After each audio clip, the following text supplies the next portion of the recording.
supplementary documentary on the origin of life, the breath of creation, and the emergence of chondriana, the grandfather of our immune cells, and in fact our ancestors. As life centered around our immune cells that originated from the chondriana, I shall document to you how our sex glands are prime mover of our immune system, and how the fetal tissue, the germinal layers, follows us all through our life. We shall journey together the past as our origin unfolds. In exploring the past, we must turn to the origin of the fetal tissue that resulted from the unification of the nucleus of the spermatozoa and the ovum. Our origin and our past is hidden in our sex glands, as you will see as the story unfolds. Here you can see it is feeding time for the chondrianas. And here, a pregnant chondriana is getting ready to give birth.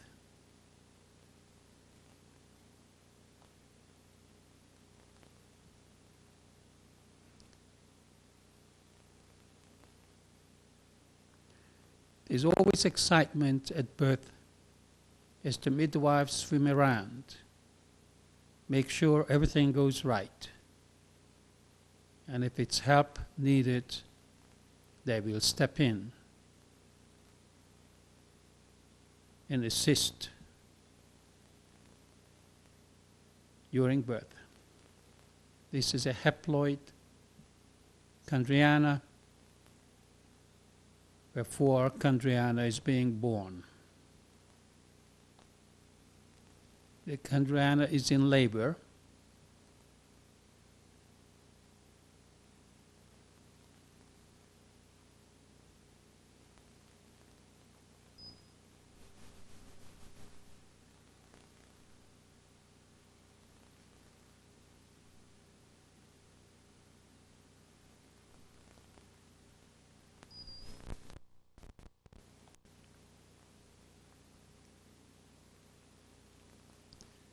The offsprings beginning to look for the septum to exit,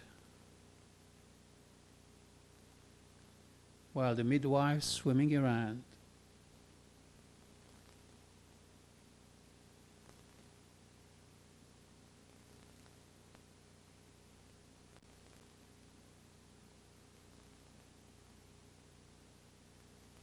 They're always nervous at birth.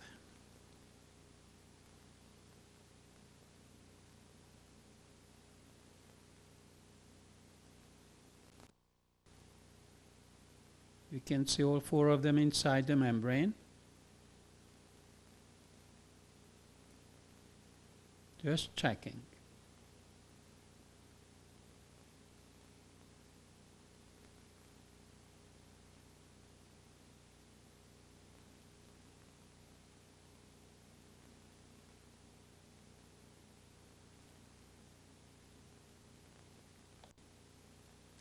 It's getting ready to exit.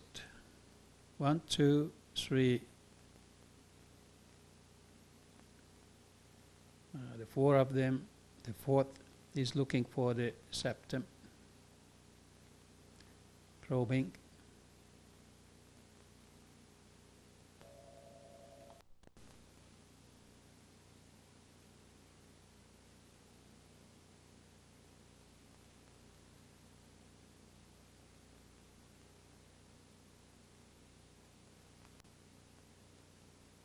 There she goes. These are head of horse spermatozoa. They leading an independent life. They separate from the tail in life crystal solution and proliferating in life crystal solution. There are male and female with X chromosomes and Y chromosome. They're communicating and they're also mating. When the male sporulates the female becomes pregnant and will give birth to primordial cells. These primordial cells then can renew the germinal layers. they evolve into germinal layers that then can produce all the different type of cells. From the undifferentiated cells, they will differentiate into particular cells like immune cells, sex cells, or any other cells in the human body. Depending how the germinal layers are activated, that will determine how the undifferentiated cells will differentiate into any particular cells. If male hormone is applied, then in vitro synthetic spermatozoa will be produced. If female hormone is applied, then ovums will be produced in vitro. But interestingly, if the hormone of insulin is introduced, activating the germinal layers, it will produce beta cell or insulin-producing cells. So the type of cells these undifferentiated cells will differentiate into depending on the activation of the germinal layers. But most importantly, what we will document here, that these germinal layers are the prime mover of our immune system.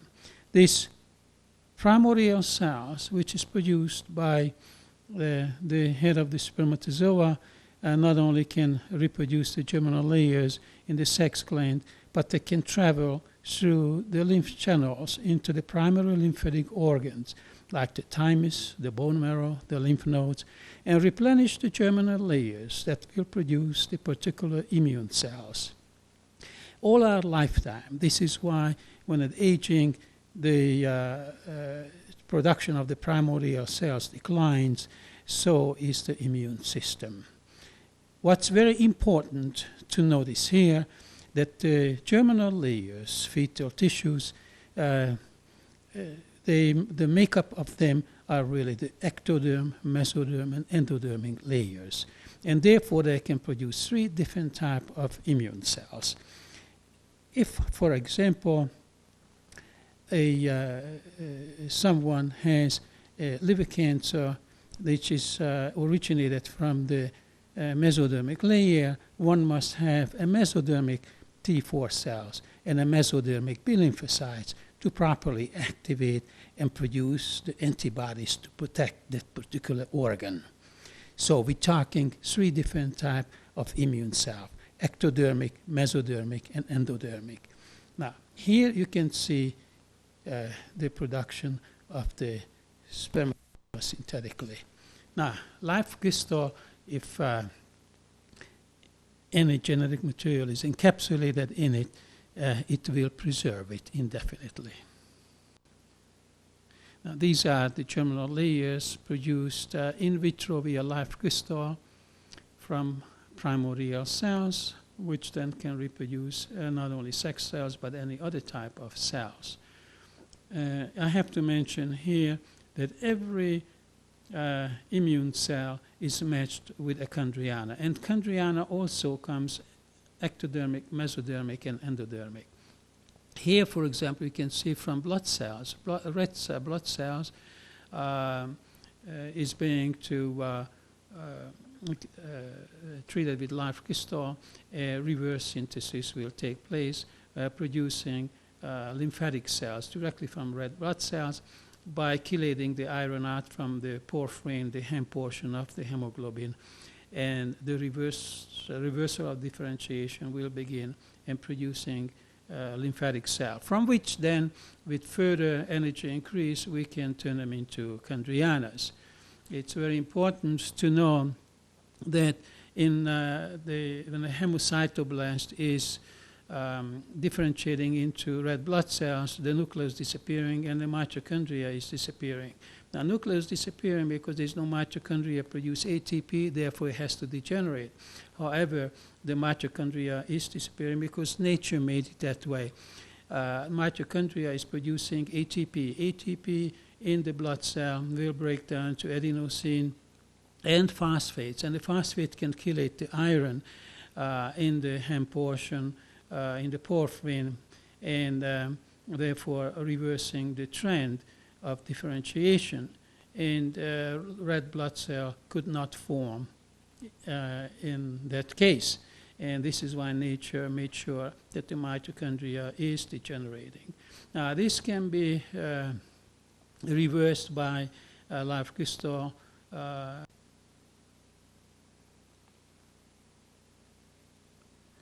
Here you can see the head of two spermatozoa getting ready to mate, to produce primordial cell.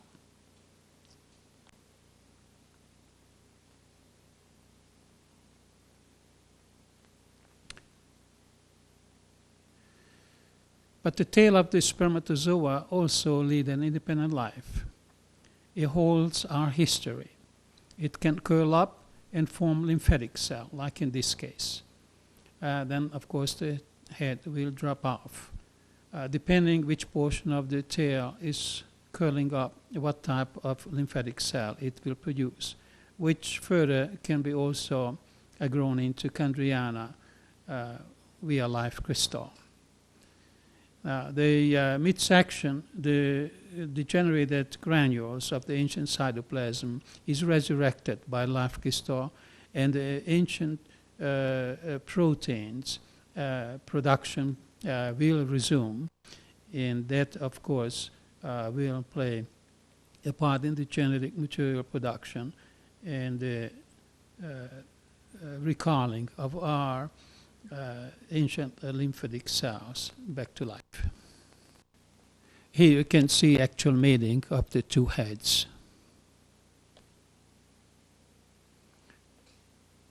This chondriana is at work, feeding.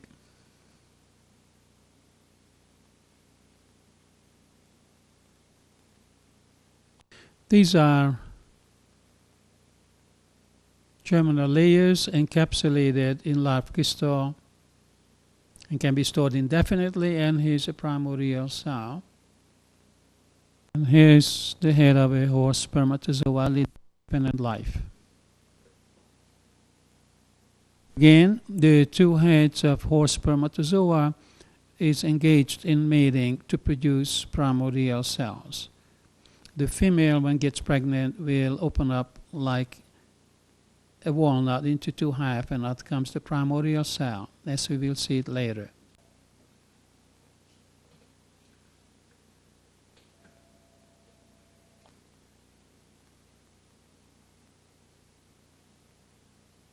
You can see how the head of the spermatozoa opens and releasing the primordial cell.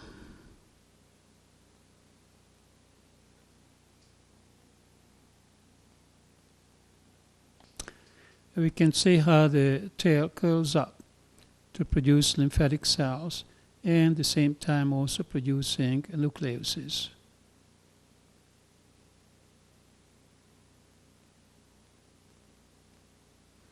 They can reproduce all the genetic material and self-pollinate. If the genetic material produced by the tail section, we are going back in time. If the genetic material released from the head section and sporulating, we more in the modern time. Both the head and the tail can reproduce genetic material independently. You can see here nucleuses fusing together, just like crystals, at higher energy level, forming germinal layer. Here's a spermatozoa curled up, forming lymphatic cells from the tail section before the head separates. Here's another one.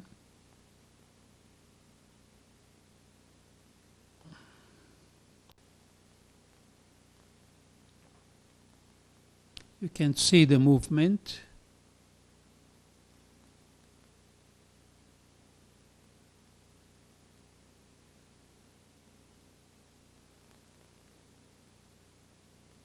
They swim neatly.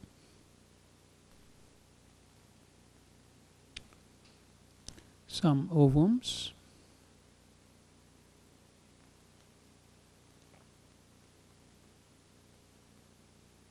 The end of the tail of a spermatozoa capturing genetic material and turning out a lymphatic cell. This is a domesticated spermatozoa turning out genetic material by the carload. which then use an erector set in the genetic process. These are microtubules organizing genetic materials into life.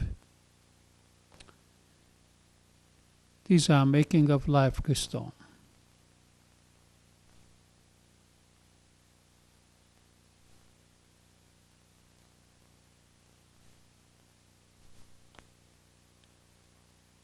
Life crystal will depolarize water, and the water become activated in a life, putting the life back into water. This depolarized water will pick up affinity to hydrophobic molecules and therefore dissolving them, dissolving fats and cholesterols. While at the same time losing affinity to hydrophilic molecules, that means the sodium, potassium, ion will pick up less water. The water jacket will be smaller, therefore more ions can pass through the septum across cell membrane, increasing conductivity, therefore delivering more energy. As an end result, overall renaissance will commence.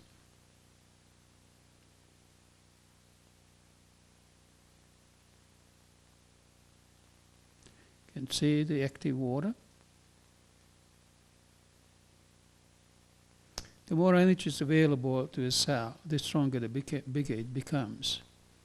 Of course, also re-establishing conductivity for nerve impulses, very important, these characteristics. Live water. 70% of our cell is made up of water. These are live crystal.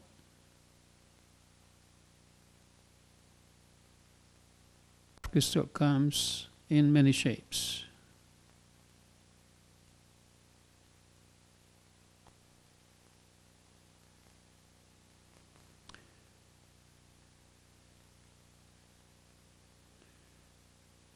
Genetic materials line up with the field produced by live crystal.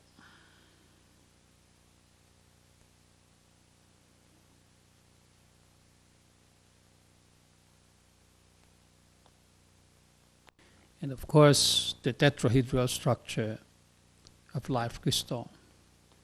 This is a germinal layer produced in vitro, producing spermatozoa and or ovums. These are smart proteins produced by the marriage of spirulina and chondriana. And these protein loops can reproduce primitive cells. We will see that the tail of the shark spermatozoa is capable of producing such a protein that can reproduce genetic materials. That indicates that probably smart protein existed before RNA and DNA to produce dispersed materials. It's a germinal layer in development. The tail section of spermatozoa curling up and forming lymphatic cells. Again, a domesticated genetic factory, depending on which part of the head of spermatozoa we remove, what kind of genetic material we'll produce. If we leave the cytoplasm on, we produce modern genetic materials. The section produce the genetic material that is going to be an ancient type proteins. Here, the nucleus by the tail is curling up. It's going to be a nucleus producing chondriana, a traffic jam. Here again, the tail section curled up to form lymphatic cells. There's plenty of genetic material produced here. The tail, the head is dissolved away as being domesticated to produce genetic material from the tail section. The tail is being curled, while the head section begins to produce genetic materials to self-pollinate, agglomerate to form chondrianas. Now here the tail curled up and the head is buried in. Again, seeing primordial cells being born, synthetic spermatozoa production in vitro via live crystal.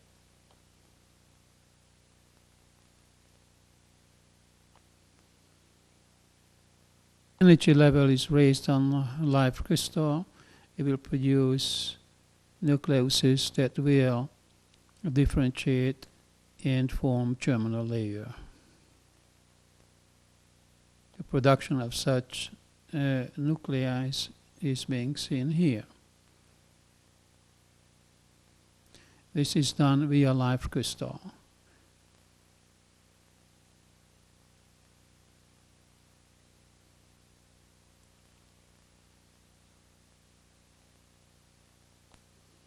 This is how production begins. The result is germinal layers that can produce cells that they will differentiate into particular cells. This is a horse spermatozoa coiled up. And here the proliferation. Clearly see the tail with the spiral mitochondria without the head forming a coil and lymphatic cells. And here with the head on, a synthetic spermatozoa in vitro in mass production via live crystal.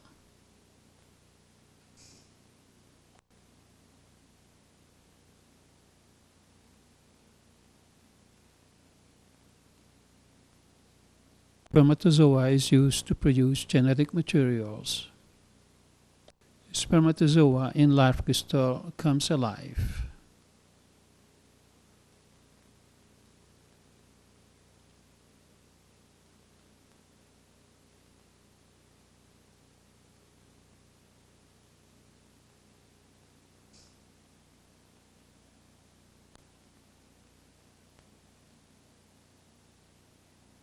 A primordial cell begins to grow.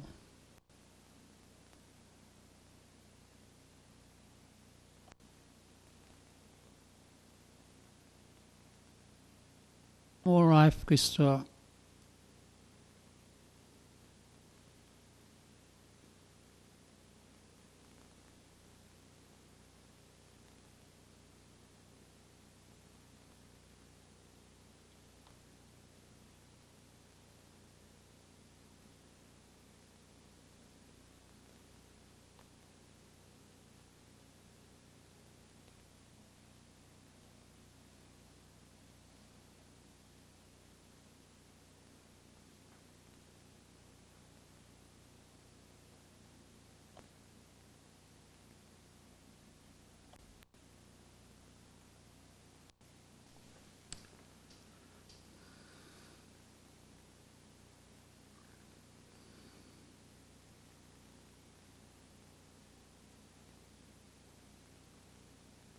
These are the different shape of live crystals. Very high purity. Otherwise it wouldn't form monocrystals. It's the typical coffin lid.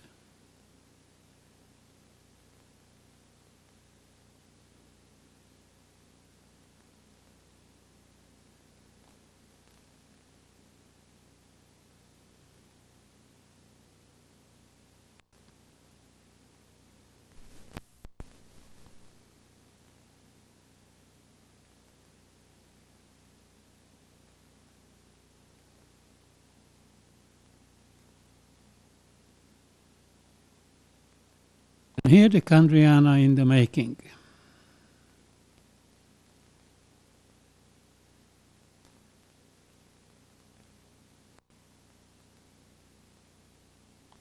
It's a feeling chondriana.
primordial cell in the organization of genetic material into chondriana.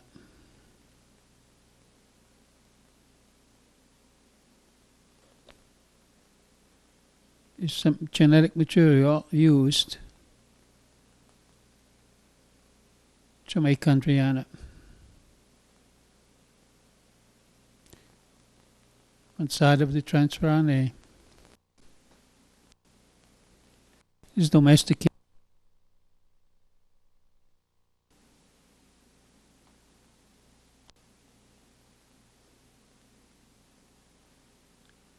This is a good size chondriana.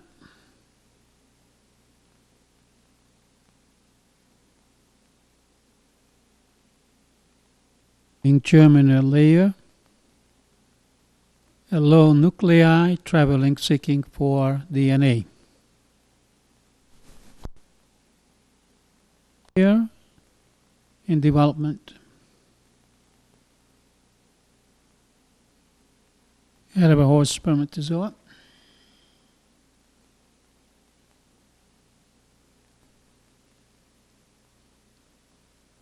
Chondriana is in working, laying down genetic material to destroy the fungi.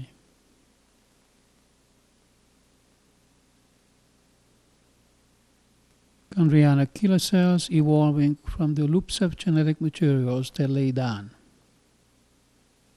as seen here, but they always lay these genetic loops into the disease to recycle them. With the invasive membranes disassembling the microbes and recycling them. As you can see, the invasive membranes at work.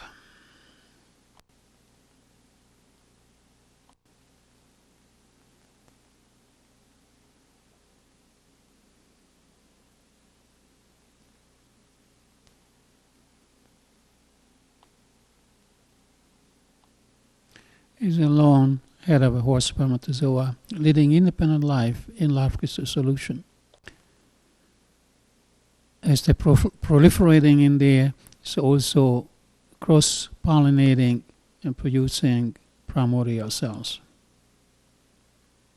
which in turns then evolves into germinal layers to reproduce both immune and sex cells.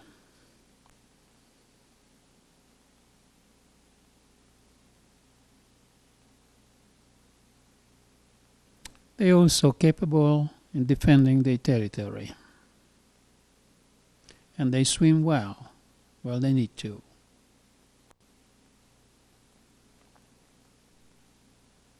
Spermatozoa turning into a loop, only maintaining the nucleolus at the end of the tail. This one, the head remains as turning into a loop.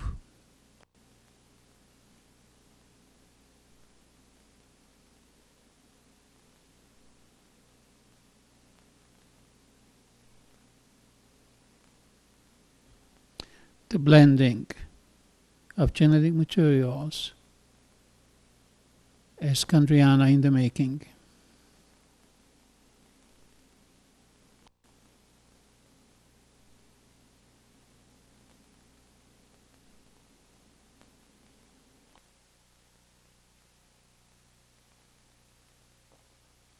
And evolving chondriana. Hard at work.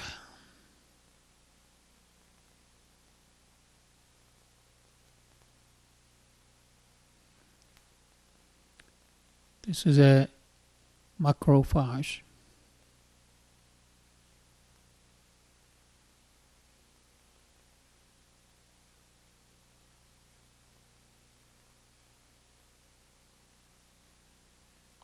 And these are haploids. This is the head of a horse spermatozoa on one side, where the cytoplasm is located, turning out proteins.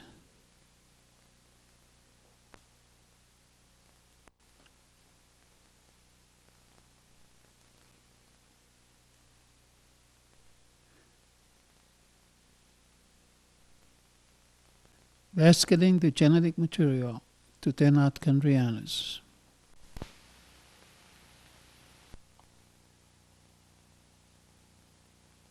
Lymphatic cell via live crystal is turning out a lymphatic cell with the tail of a spermatozoa, domesticated tail of a spermatozoa.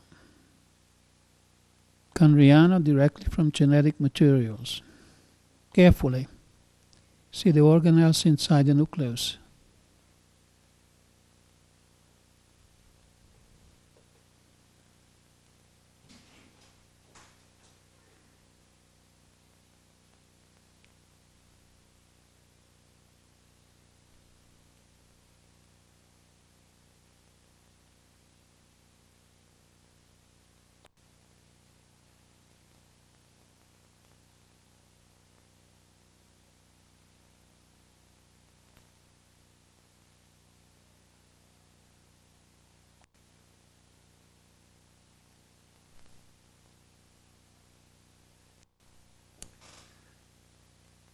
Watch it turning around.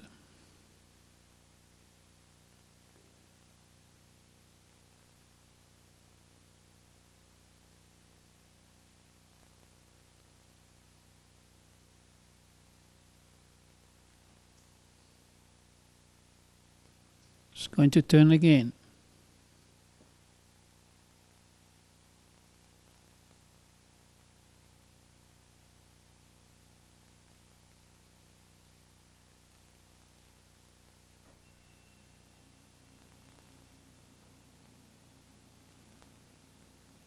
One more time.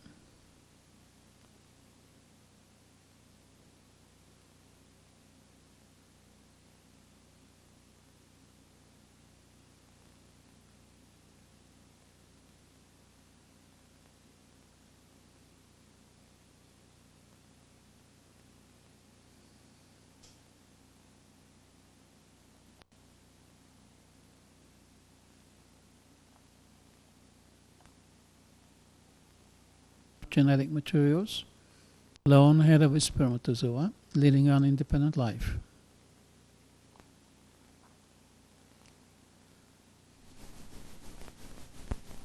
Life by polarization.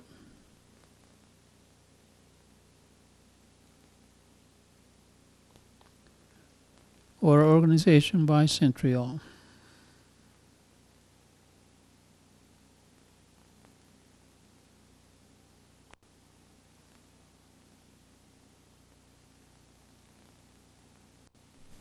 Or by a microtubule, by polarizing genetic material, agglomerating it into life forms, primitive cells.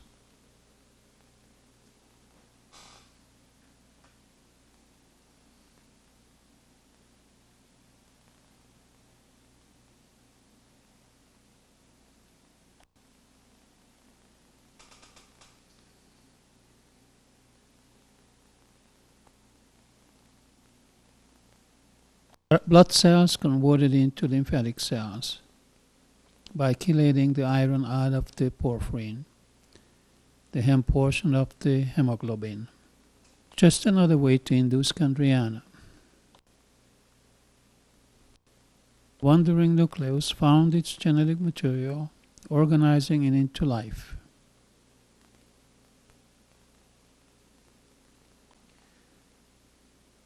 Hardwares of the genetic process. This one. Act like a spark gap.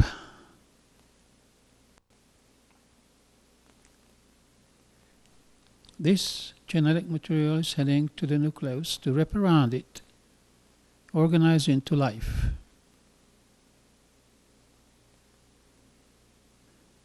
Like shown here.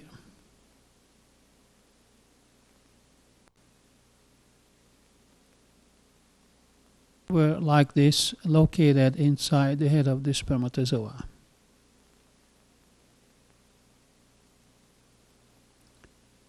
Right above the nucleus.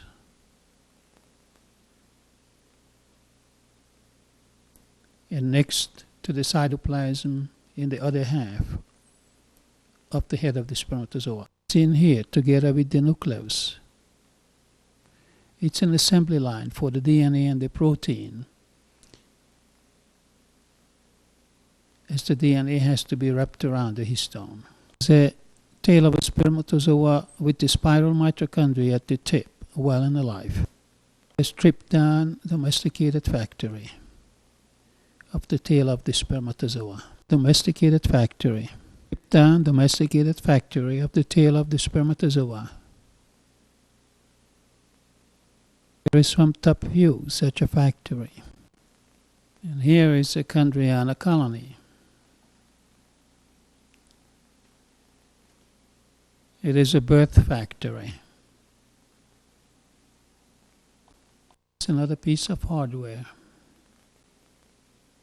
And the chondrianas are busy in recycling.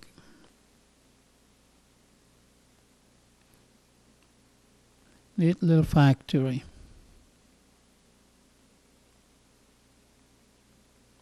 And here another macrophage in action.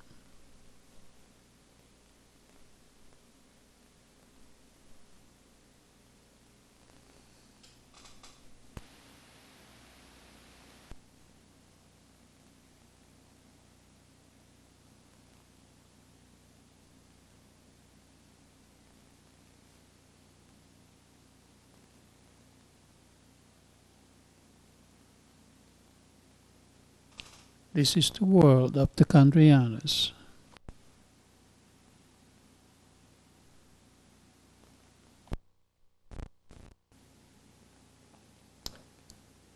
The head is separating from the tail of a spermatozoa.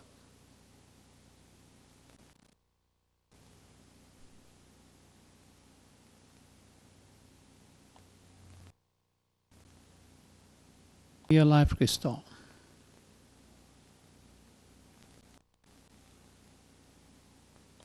Its production begin. The nucleus is visible, nucleolus, in this domesticated genetic material factory.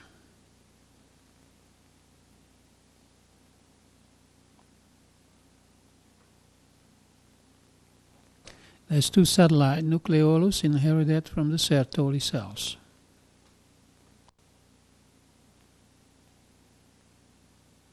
The chondriana is killed. From each colloidal life, a new chondriana will rise. Colloidal life is eternal.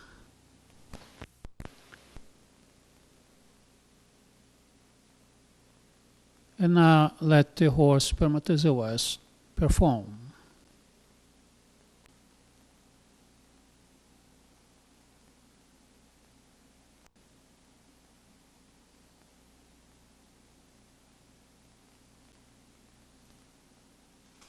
The new cell is visible, developing at the neck.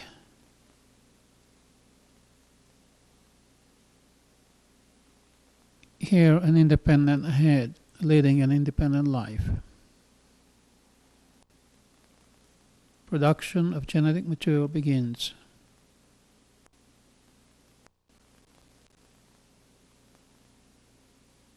The tail capturing genetic material.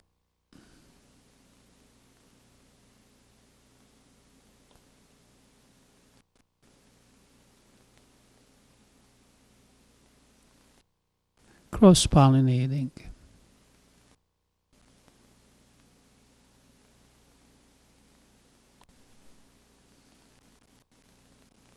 A male is pollinating the head of a female, which then becomes pregnant and producing primordial cells.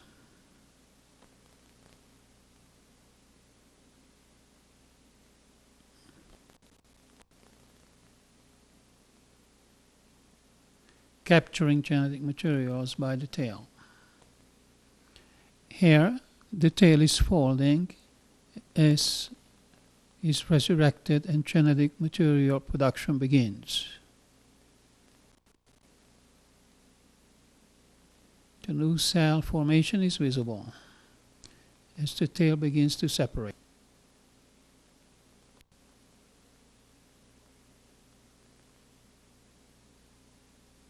A long tail is coiling. Here the head is separating. But the tail begins the production already. You can see the tail breaking up as the production begins in the resurrected section of the old degenerated cytoplasm. Production begins in the domesticated factory. Here the head is curled up with the tail to form a new life. These are the performers. The head is always producing polymerized current genetic material, while the tail is the ancient one. Here is another birth in the making.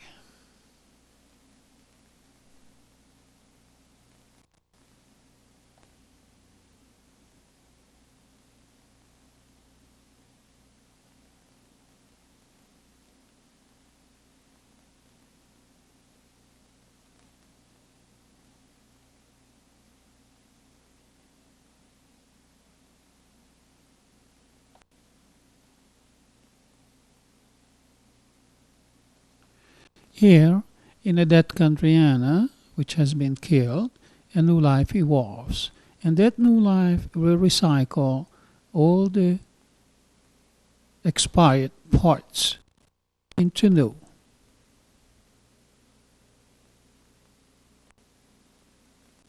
New life have to eat all the dead genetic part. Beautiful species of chondrianas.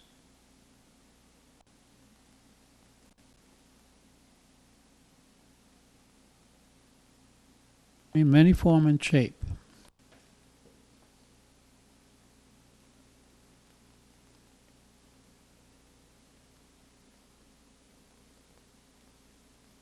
These are some ancient creatures. Came from a horse, chondriana, or rather genetic material of a horse.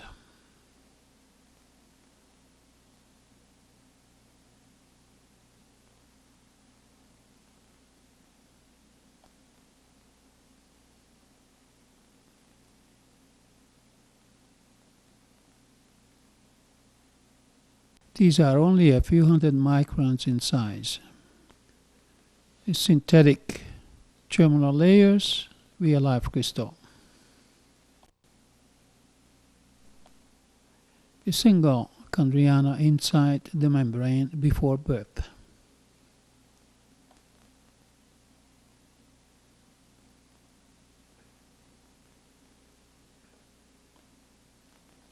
Chondrianas at work.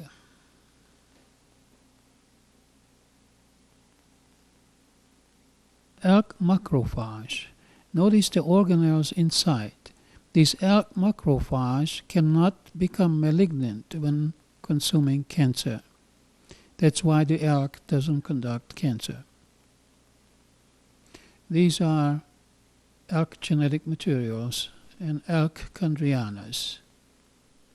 The human chondriana, when the macrophage eats the cancer, becomes malignant and therefore in metastasis carries it first to the lymphatic organs, primary organs, and then to the lung, because the lung is protected by many macrophages. This is the preferences go to the lung first, and then the liver, which is the garbage dump of the body.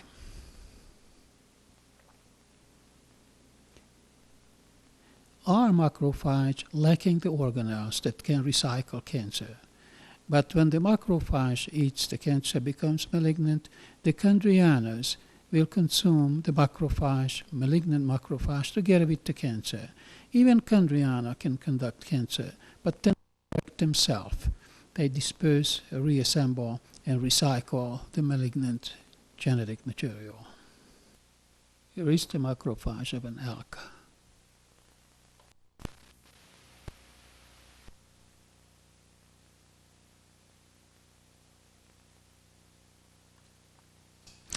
Now, the elk chondriana was meant to be elk already 3.5 billion years ago.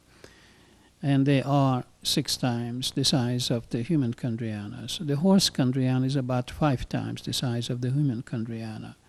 And I'm in for some really nice surprises towards the end of this tape, when I will show you the shark chondrianas. As the shark was meant to be a shark from the very beginning. So the division has been taken place 3.5 billion years ago. And that's when it was decided that a shark should become a shark and a human should become a human. This is the chondriana inside the membrane, just before birth.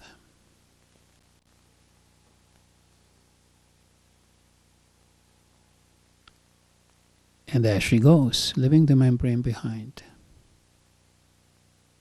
This again, an elk macrophage.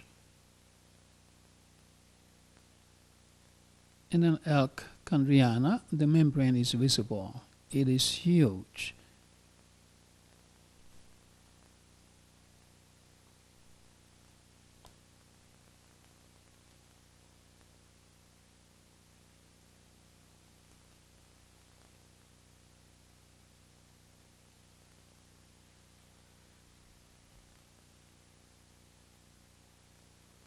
This is part of the ceremony of mixing the genetic material by orbiting in 3 dimensions before allocating to each chondriana its share.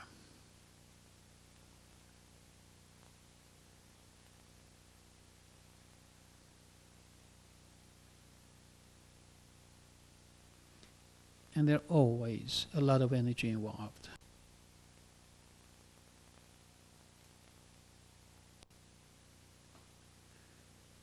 Now that one at 11 o'clock is ready to come out and leave the colony behind, as you will see in a moment. There she goes. This one has a twin inside.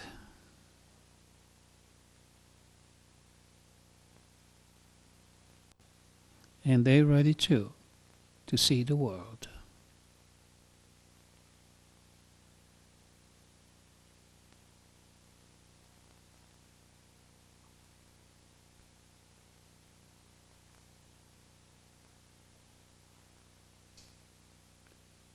You notice the membrane left behind, and of course this is somewhat different with a very particular organelle within. And that what makes the big difference, because many of the chondriana have different kind of organelles within to fulfill certain kind of function. This one is ready to get out. Material assembles into chondriana by agglomeration. Primordial cell in a close-up.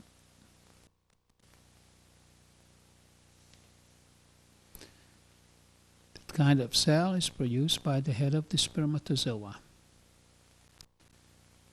as the male and female is sporulating. This primordial cell can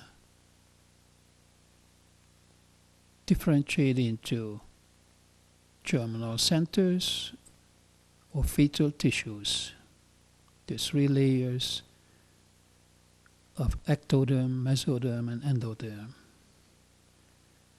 And that is where we came from, as it formed from the blastula upon conceiving, and it stays with us all through our life, and it's present in our sex glands, which then plays a very important part in our immune system and the primary lymphatic organ or organs. It's responsible of refurbishing the germinal layers to produce both immune cells, sex cells, and any other cells, depending on their activation by different hormones or other means.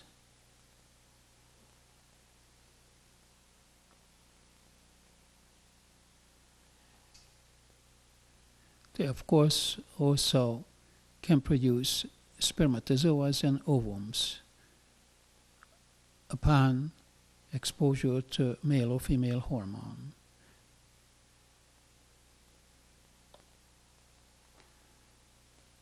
With these primordial cells in the palm of our hands, we hold the secret of life and life itself. The nuclei in the lymphatic cells are degenerated chondrianas, and chondrianas are the grandfathers of our immune cells.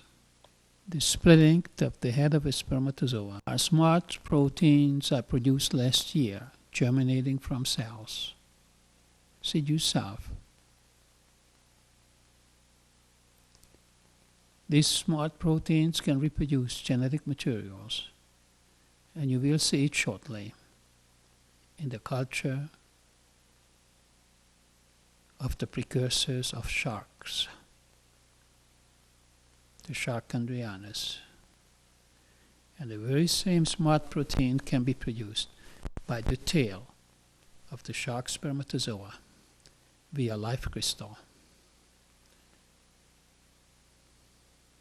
Basketing genetic materials to make chondriana. Active domesticated genetic factory. Here, the chondriana killer cells weaning the fungi. You can see how they dissolve it. And here a swimming spermatozoa using its head to swim, not the tail.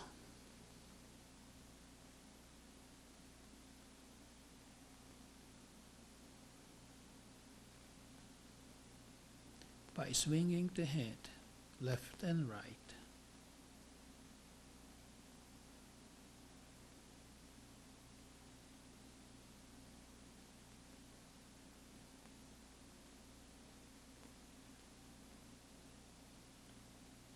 And they can swim pretty fast that way too.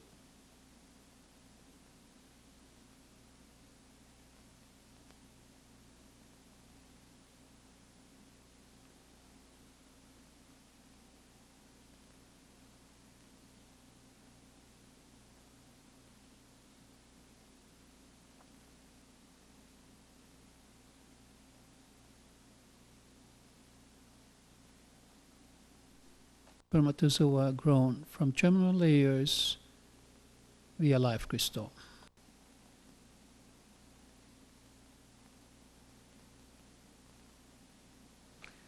These are specially bred chondriana. Chondriana in the germinal layers.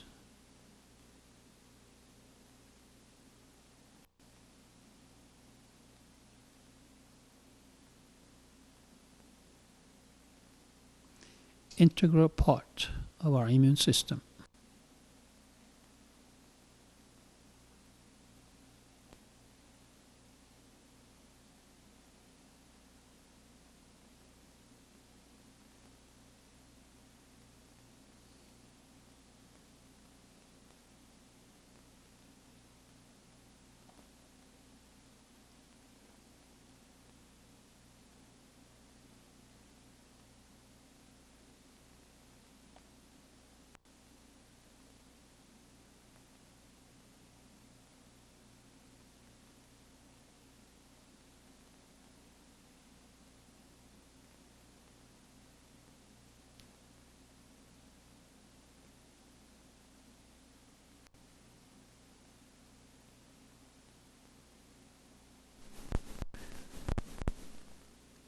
When the hormone of insulin is applied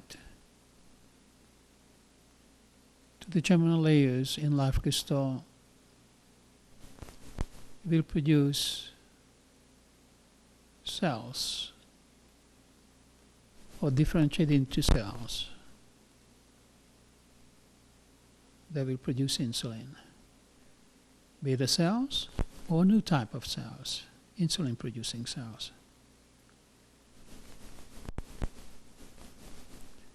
Here activated midsection of the tail of the spermatozoa.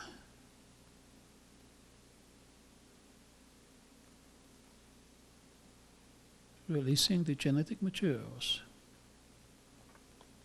and the primordial cells from germinal layers that will produce insulin producing cells, including beta cells. Now the chondriana, which is upgraded in this insulin culture, will glow intense green instead of bluish white. So the energy level has been raised on these chondrianas. These are the germinal layers. They're producing both beta cells and new type of insulin producing cells. Here is how the primordial cells being altered as it's differentiating into a new type of germinal layers by stimulating it or activating it with the hormone of insulin. So instead of sex cells, it will produce insulin-producing cells.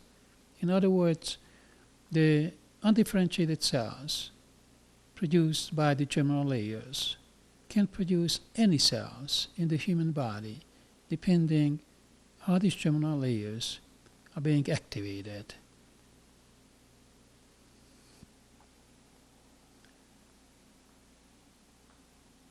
You can see the chondrianas glowing from energy. The energy level is much higher.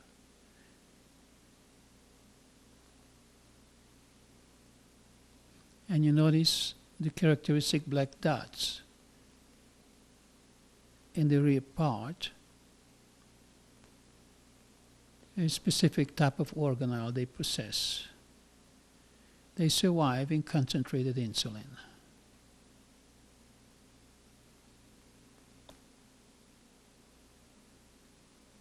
And you will see later they will even cope with shark chondrianas.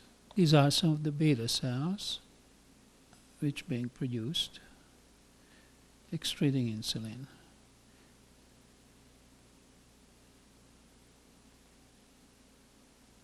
Simultaneously,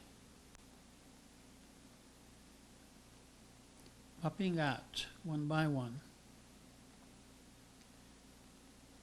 the new chondrianas.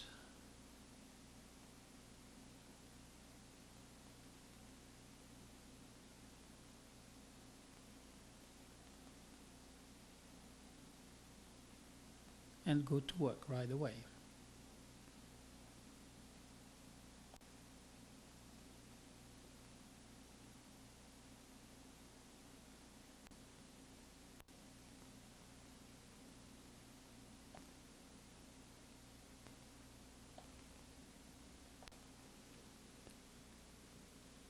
Here you can see two in the membrane.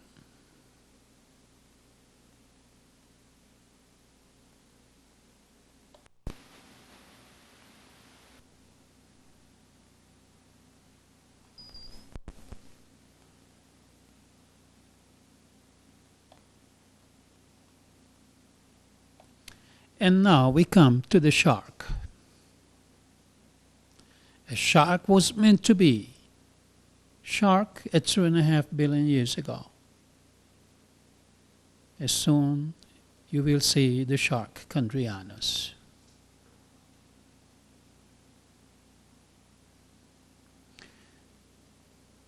That's the spermatozoa of a shark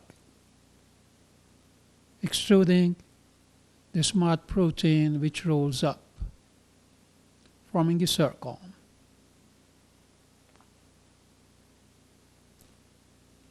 That then will produce genetic materials.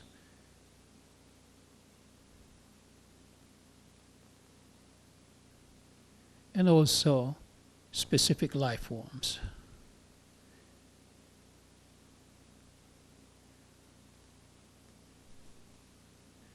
You note that the tail of the shark spermatozoa is like a sine wave, but it's not coincidental, as you will see it later.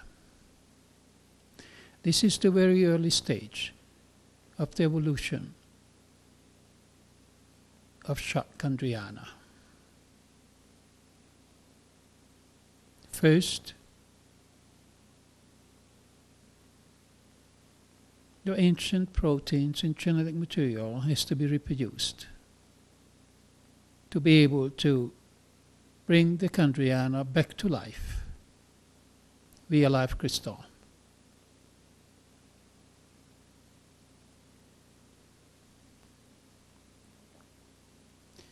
And this is the first step. See, the genetic material production began.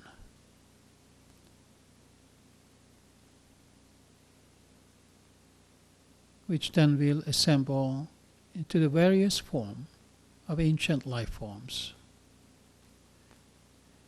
And the tail plays a very important part of it in producing genetic materials necessary to bring back the precursors of the shark.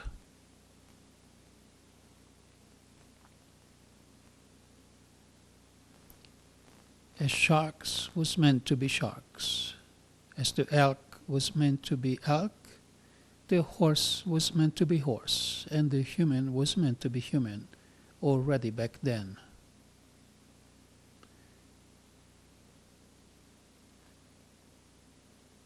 And we will begin this story here shortly.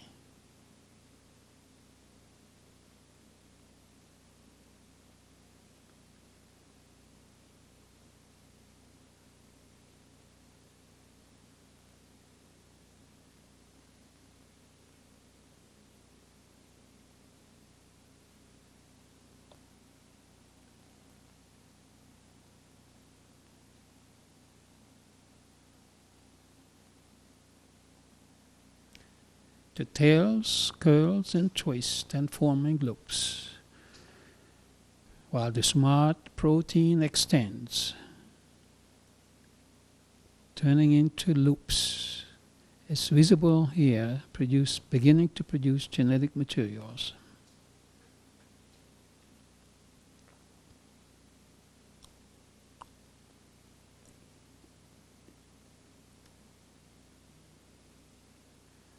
And the evolution of chondriana begins, taking the journey back in time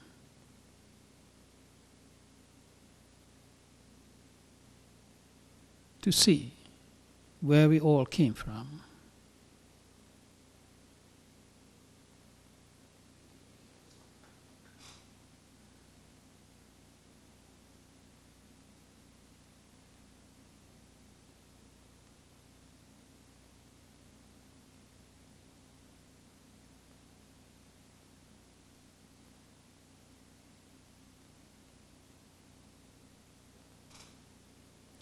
And sometimes you see dispersed gene production.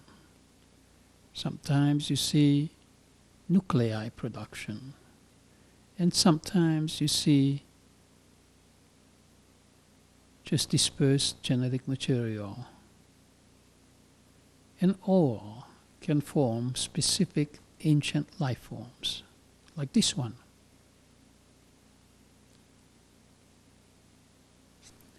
The membrane of the shark chondriana glows purple, the highest energy level. Even when chondriana is activated, it only goes as high as the greenish blue. This is a shark primordial cell, almost identical to the human or the animals, mammals, except they are slimmer.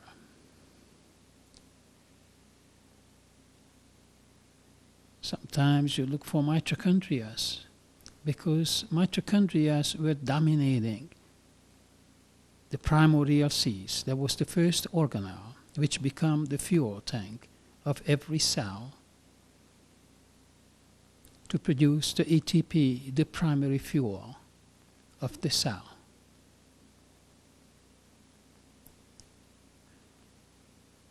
The adenosine and guanosine phosphates, the cornerstone of life.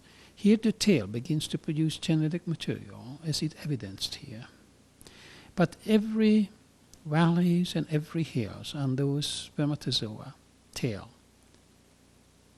a genetic material can produced, a specific one.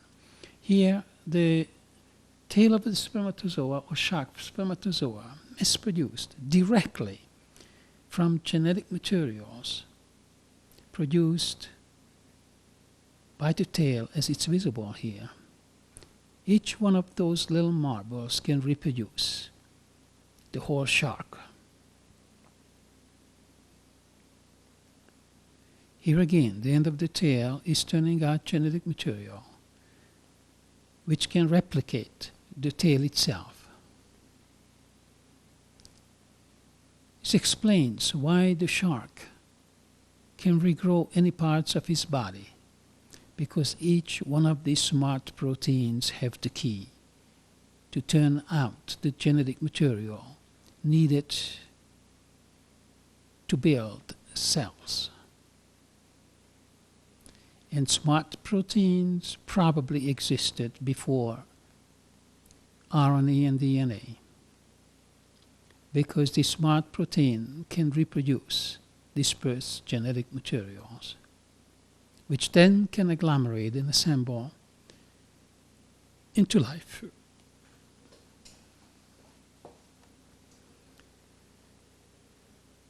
This is pretty dramatic, as you can see.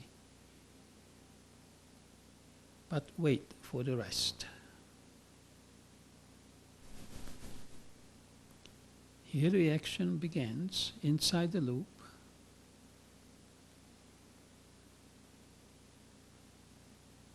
Of course, genetic materials, colloidal life at a very high frequency, acyclic material coming from a dead chondriana. Those genetic material, colloidal life, picked up the energy level of the shark, and it will part soon from the chondriana to reform into new full chondriana. The shark culture killed the chondrianas instantly with the very high energy level. You can see trickling down all the genetic material, look, towards the bottom, and preempts in the bottom back into the culture, alive, readjusting to the environment, picking up the energy level of the shark, and reassemble to chondrianas that will even beat the shark.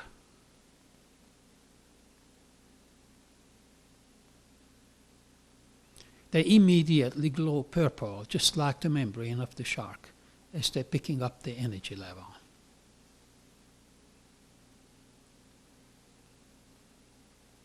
And that's how we are back to the shark culture. As we see a clean culture, a very clean culture, only with the shark genetic materials vibrating and oscillating around.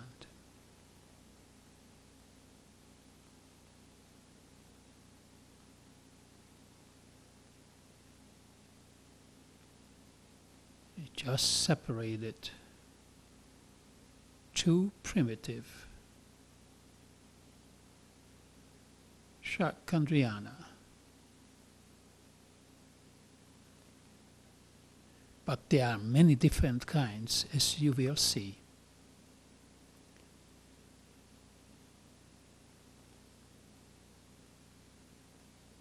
As they evolve.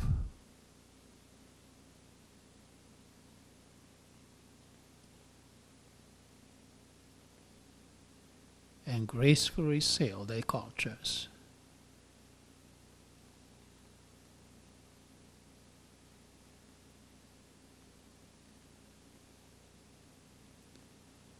Nothing like human or mammal, even though shark considered as mammal.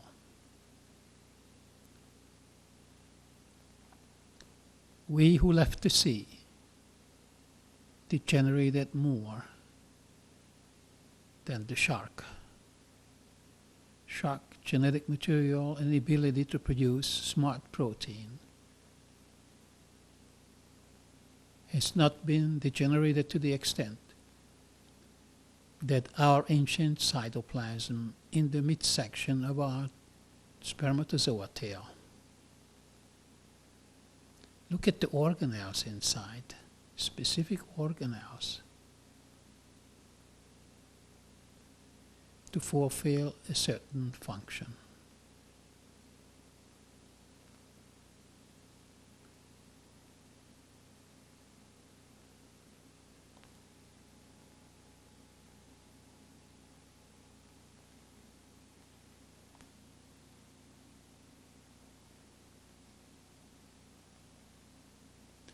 Here is the first one.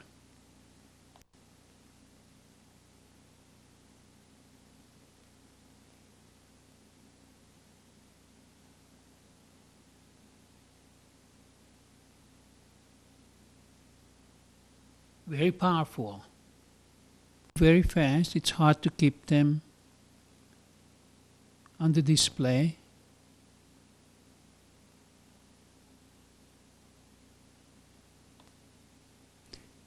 They're certainly different. But look at this one. The energy it emanates, the field it emanates, it keeps all those vibrating colloidal life away.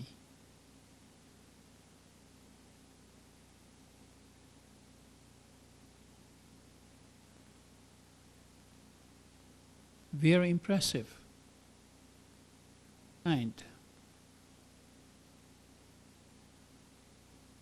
Fast, very hard to get them in.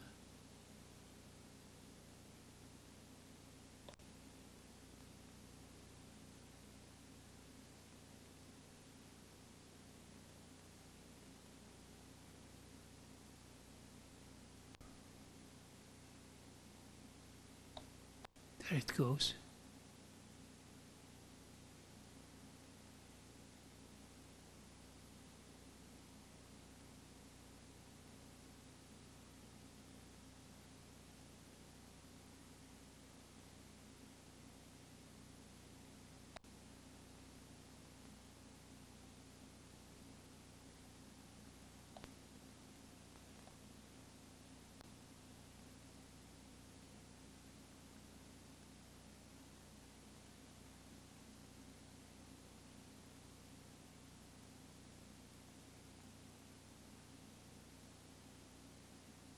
Sure different.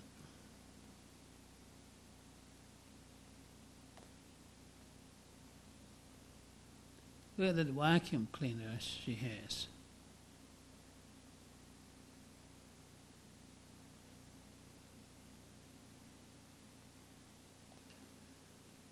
This is one life form in progress.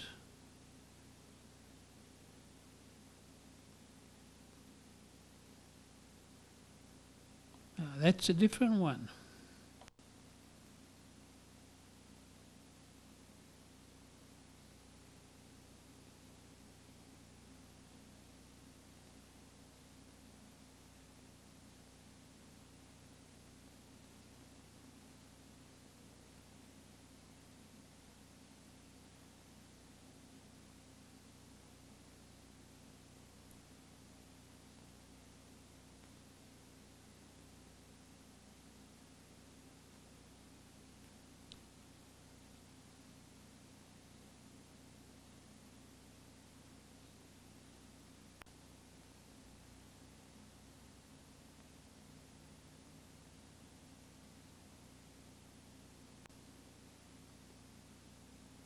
It's again a different one.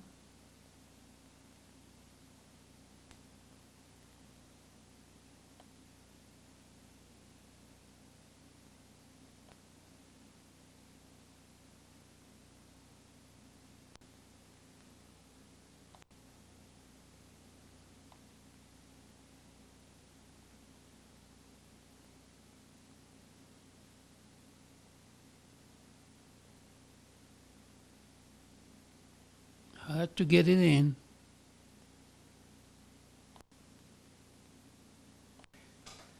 This is again a different one.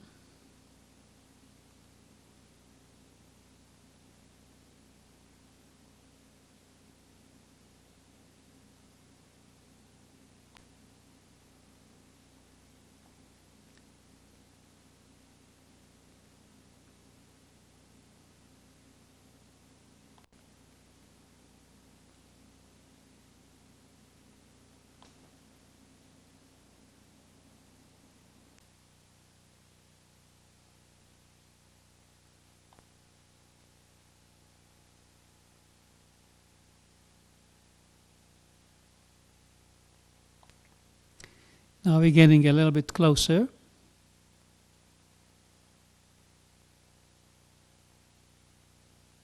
Whatever he's doing there.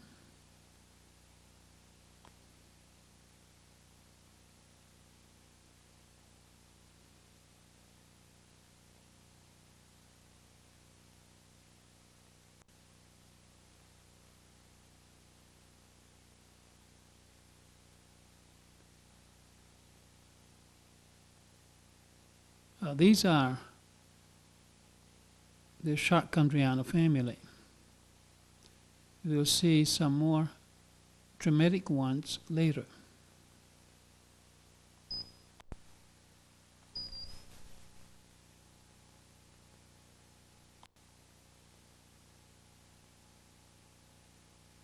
Cilious at the tail.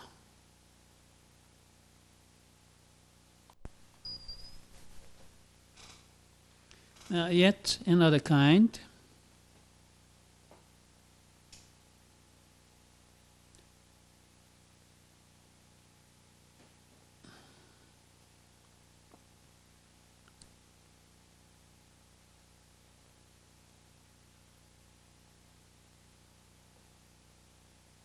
Looks almost like an octopus.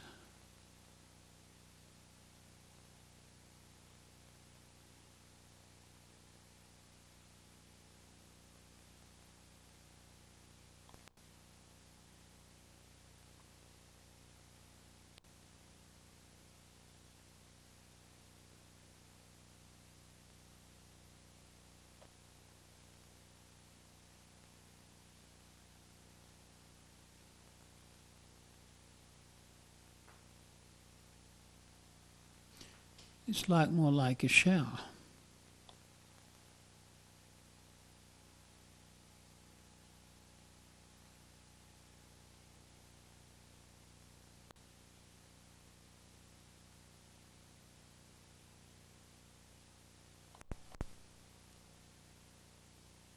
Now, this is again a different kind of chondriana.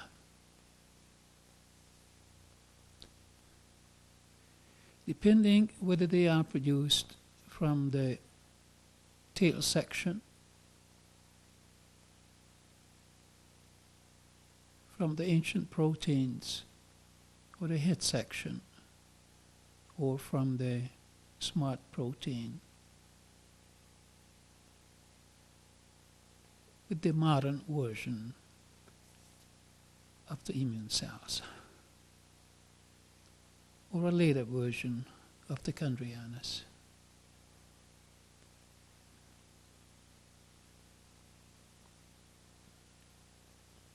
From primitive to the more advanced ones.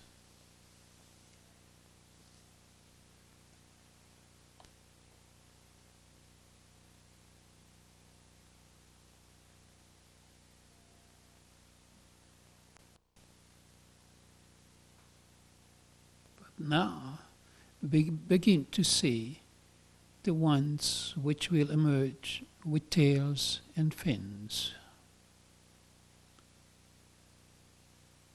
More like it, as you will see more of these kinds as they evolve.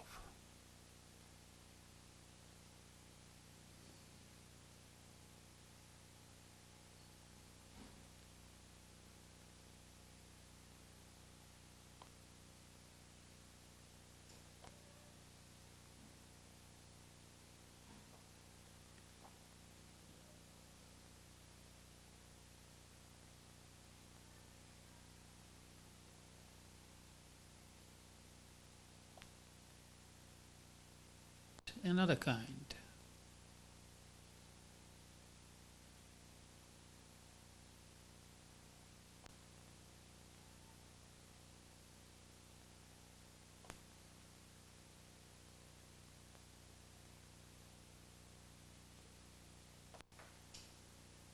All kinds of varieties.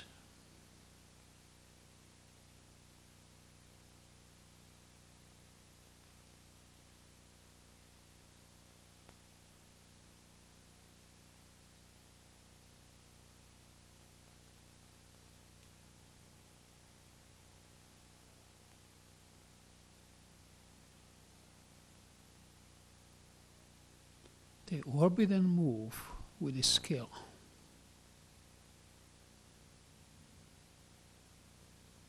And look at this kind.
And now the shark chondriana is performing.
Loud and clear.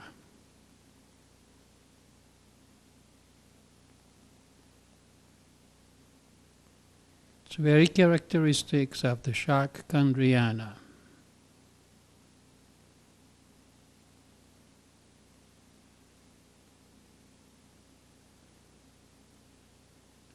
And they used to swim like that 3.5 billion years ago in the primordial sea, together with the rest of the mammal and human chondrianas.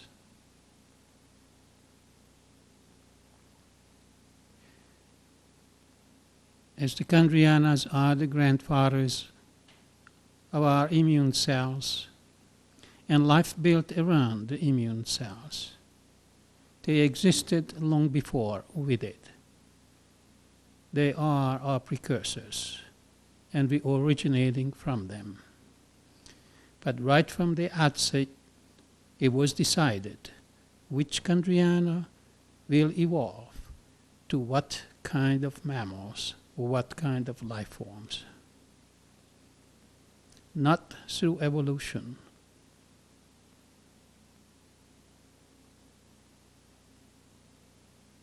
but rather through devolution.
These are the most modern version of haploid chondriana in evolution. Again, you can notice the organelles within.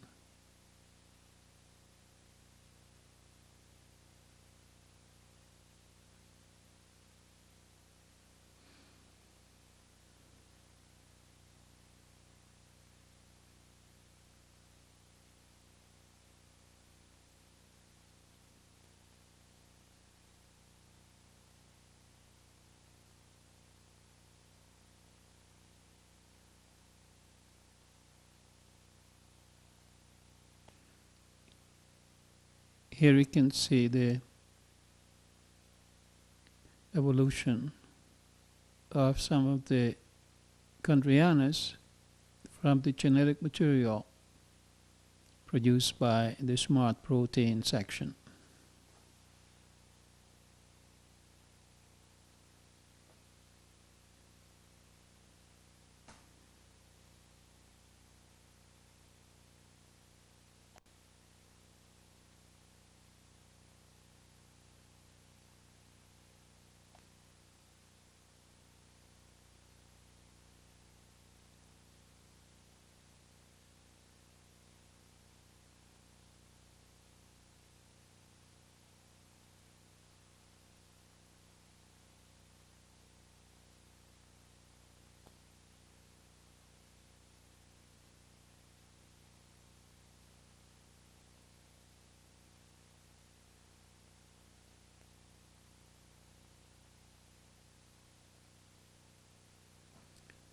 This is again somewhat different from the others. Look at the movement of the colloidal life and the organelles within.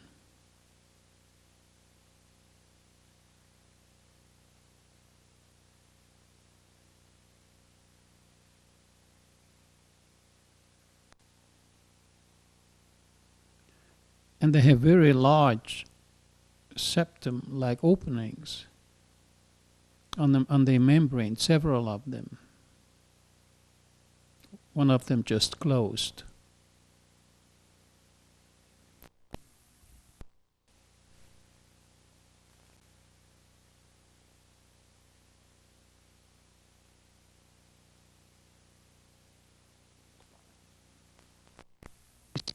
Activity inside is much different from that of the other mammals. The vibration rate is much higher. It's a lot more activity going on.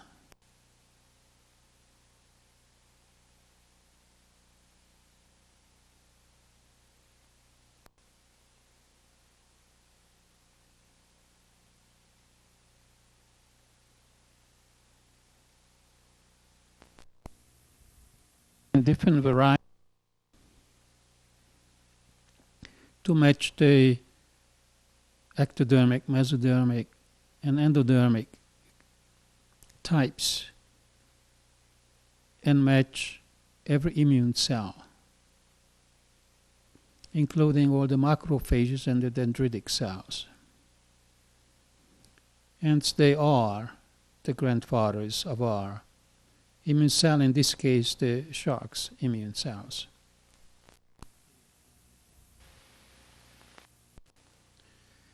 These are the biggest.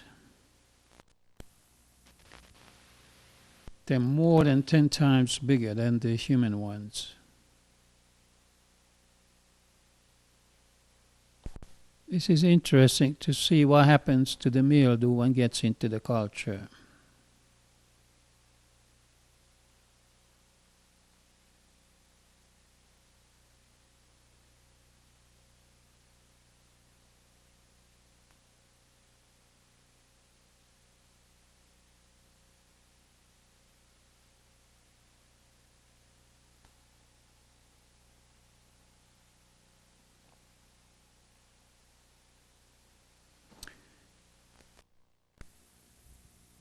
Degenerated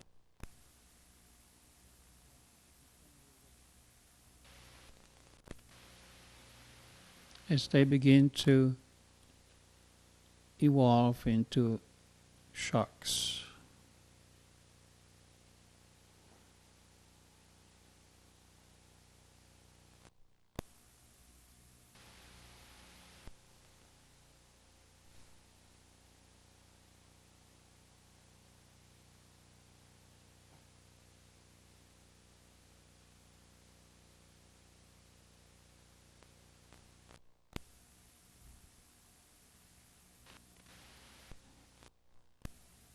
Application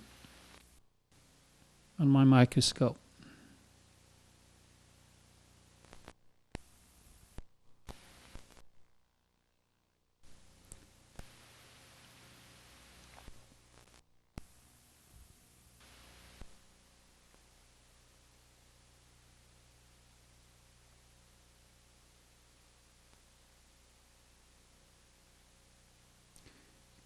You can see what it is.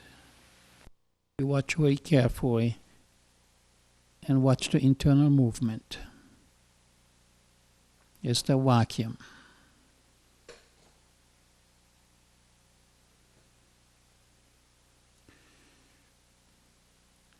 Those little wavy lines, you see, those are the tails of the shark spermatozoas, producing ancient genetic materials.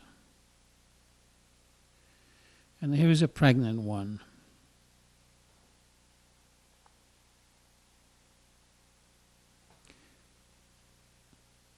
Beautiful species. There are 4 within that membrane. Again, haploid.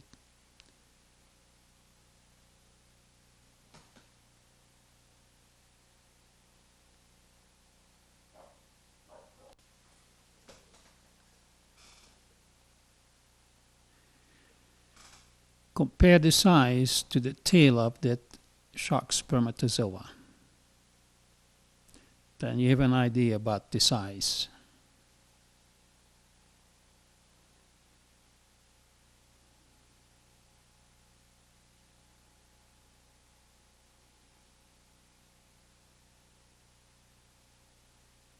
Beasts, very powerful.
You see all 4 of them there.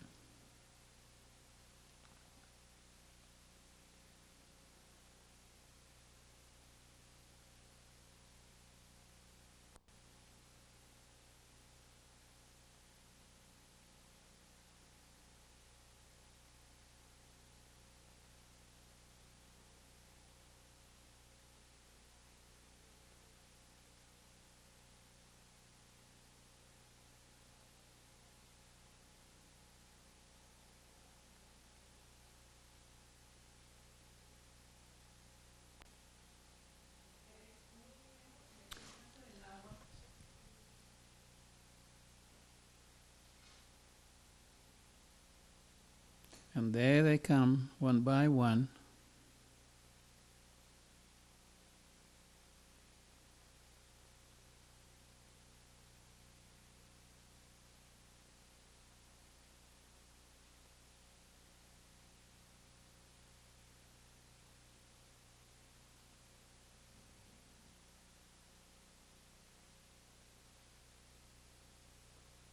This too needs to find the exit.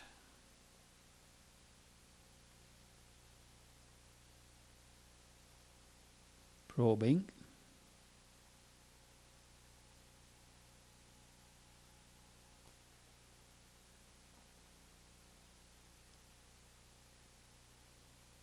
And there she goes.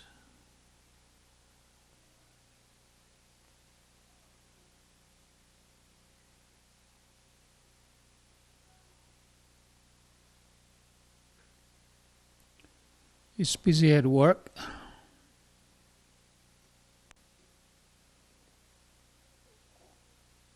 Sharks too have haploids.